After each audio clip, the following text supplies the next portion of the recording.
Hello hi, ലിസിസ് വ്ളോഗിന്റെ ഒരു ചെറിയ വീഡിയോയിലേക്ക് എല്ലാവർക്കും സ്വാഗതം കേട്ടോ.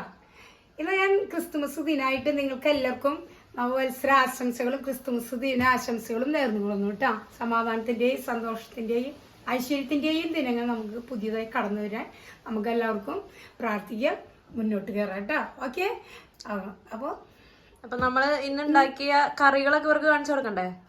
ഇന്ന് ഞാൻ ഉണ്ടാക്കിയ കറികളൊക്കെ ഞാൻ കാണിച്ചു തരാം കേട്ടോ നിങ്ങൾക്ക്. അപ്പോൾ നിങ്ങളുമായി ഞാൻ കാണിച്ചു തരാം. അപ്പോൾ ഞാൻ എൻ്റെ കൈക്കൊണ്ട് ഉണ്ടാക്കിയ എല്ലാ വിഭവങ്ങളും നിങ്ങൾക്ക് കാണിച്ചു തരാം കേട്ടോ. അപ്പോൾ നമുക്ക് ഇന്ന് ക്രിസ്തുമസ് ആയിട്ട് ചിക്കനോണ്ട് ഞാൻ 3 തരം കറി ഉണ്ടാക്കിട്ടോ.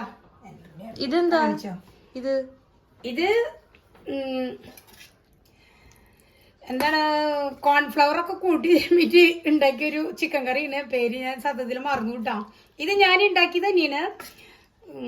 കോൺഫ്ലവറിൽ കോഴി വറുത്തിട്ട് കപ്സിക്കം സബോളയും കൂടിയിട്ട് വഴറ്റി അതിൽ സോയ സോസും ടൊമാറ്റോ സോസും ഒക്കെ ഒഴിച്ച് കുരുമുളക് പൊടിയൊക്കെ ഇട്ടുണ്ടാക്കിയ രുചികരമായിട്ടുള്ളൊരു ചിക്കൻ കേട്ടോ. അങ്ങനെ ഒരു നമുക്ക് ഈ ഫ്രൈഡ് റൈസിനൊക്കെ ഉപയോഗിക്കാനായിട്ട് പറ്റുന്ന പോലത്തെ ഒരു കറി.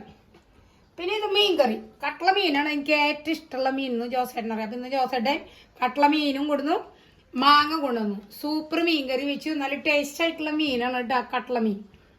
പിന്നെ ഇത് നമ്മുടെ സാധാരണ നമ്മൾ സബോള വട്ടിയിട്ടുണ്ടാക്കണ എല്ലാ മസാലകളും ചേർത്തിട്ട് ഉണ്ടാക്കണ നമ്മുടെ ചിക്കൻ ഫ്രൈഡ് അതന്നെ സൂപ്പർ. ഇത് സാധാരണ പോലത്തെ നമ്മൾ നിത്യം ഉണ്ടാക്കണ ഒരു കറി. ഇതാണ് നമ്മുടെ ചെട്ടിനാട് ചിക്കൻ ഞാൻ ഉണ്ടാക്കി നോക്കിയതാ. കണ്ടാ, ഇത് നോക്കി നിങ്ങള് കണ്ടാ, ചെട്ടിനാട് ചിക്കൻ എന്തിട്ട അതിന്റെ രസം എന്തറിയോ? ഞാൻ ടേസ്റ്റ് നോക്കിയപ്പോ സൂപ്പറായിരുന്നു കേട്ടോ. പിന്നെ ഇത് നമ്മുടെ കേട്ടോ പോർക്ക് ഒരു നേന്ത്രകായ തൊലി കളഞ്ഞിട്ട് തേങ്ങയൊക്കെ ചരുവിയും മസാലയൊക്കെ ഇട്ട് ഞാന് തേങ്ങയിൽ മസാല ഇട്ട് വറുത്ത് അത് ഇട്ടിട്ടുണ്ടാക്കിയ പോർക്ക് റോസ്റ്റാണ് അത് കേട്ടോ. ഇത് നേന്ത്രക്കായും ബീഫും കണ്ട. അത് നമ്മുടെ സാധാരണ വെക്കണ പോലെ തന്നെ ഈ മസാലകൾ ഇട്ട് വെളുത്തുള്ളി പെരിജീരകം ഇട്ടിട്ട് സബോള വട്ടി ഉണ്ടാക്കിയ ബീഫ് കറി. ഇത് സ്റ്റാർട്ടഡ് ഞങ്ങള് ഉണ്ടാക്കിയിരിക്കണത് എന്താണ്, കപ്സിക്ക ഇട്ടിട്ടുണ്ട്, സബോള ഇട്ടിട്ടുണ്ട്, കുരുമുളക് പൊടി. പിന്നെ ഞാൻ നോക്കി ബീഫ് ഇങ്ങനെ വറുത്തെടുത്തു കേട്ടോ. ഒരു പൊളി സാധനം ഇട്ടത്. അങ്ങനെ ഉള്ളതുകൊണ്ട് നല്ല ടേസ്റ്റ് ആയിട്ട് ഉണ്ടാക്കാൻ പറ്റി, കേടൊന്നും ആവാണ്ട് രസമായിട്ട് കിട്ടി. പിന്നെ ഇത് നമ്മുടെ സർലാസ് ഞാൻ സാലഡ് എന്ന് പറയും ചില നാട്ടിലൊക്കെ. തൈര് കൊണ്ട് ഉണ്ടാക്കി, അതിൽ സബോളയും പച്ചമുളകും. ഇത് നമ്മുടെ സാധാരണ വെറുതെ മുളക് കൂട്ടി തിരുമ്പിട്ടുണ്ടാക്കിയ ചിക്കനാണ് കേട്ടോ. ഇത് പിന്നെ ഇന്നലെ ഉണ്ടാക്കിയതാട്ടോ ഞാന്. അപ്പൊ അതിന്റെ ബാലൻസ് ആണ് കേട്ടത്. അപ്പൊ അത് കുറച്ചുള്ളൂ.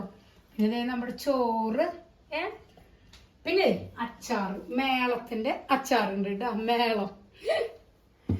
പിന്നെ കേക്ക് നമ്മള് രാവിലെ ഒക്കെ കട്ട് ചെയ്തിട്ട് വെച്ചത്. അപ്പൊ അത് നമ്മൾ കഴിച്ചിട്ടുണ്ട്. ഓരോ കഷ്ണമൊക്കെ എല്ലാവരും കഴിച്ചു. അപ്പൊ അത് പാത്രത്തിലാക്കി നിങ്ങൾക്ക് പങ്കിട്ടാ. പിന്നെ വട്ടയപ്പം 2 നമ്മൾ വാങ്ങിക്കുക ചെയ്ത്, ഉണ്ടാക്കിയൊന്നും ഇല്ല. വട്ടയപ്പം ഒന്നും ഉണ്ടാക്കിയില്ല. അപ്പൊ വാങ്ങിച്ചത് ഞങ്ങൾ കാലത്ത് ബീഫ് കറി കായം കുടിച്ച് കഴിച്ചു വിട്ടാ. 2 വാങ്ങിച്ചുള്ളൂ. അപ്പൊ അത് കഴിഞ്ഞു. കാണിച്ചു തരാൻ പറ്റുന്നില്ല. 2 കഷ്ണം അവിടെ ഇരിക്കുന്നുണ്ട്. അത് ഇനിയിപ്പോൾ കാണിച്ചു തരുന്നില്ല ഞാൻ കേട്ടാ. പിന്നെ നമുക്ക് കുടിക്കാൻ ചോറിൻ്റെ വെള്ളം നമ്മളെ ഇലയില് പ്ലേറ്റിലൊക്കെ ആയിട്ട് നമുക്ക് ചോറിനും. ഇതാണ് അപ്പം ഇന്നത്തെ നമ്മുടെ വിഭവങ്ങള്. അപ്പം എല്ലാവരും എൻ്റെ വീഡിയോ കാണാം. സബ്സ്ക്രൈബ് ചെയ്യാത്തവരുണ്ടെങ്കിൽ സബ്സ്ക്രൈബ് ചെയ്യുക, ലൈക്ക് ചെയ്യുക. എല്ലാവരും എന്നെ സപ്പോർട്ട് ചെയ്യാം കേട്ടോ. അപ്പം എല്ലാവർക്കും ബൈ കേട്ടോ.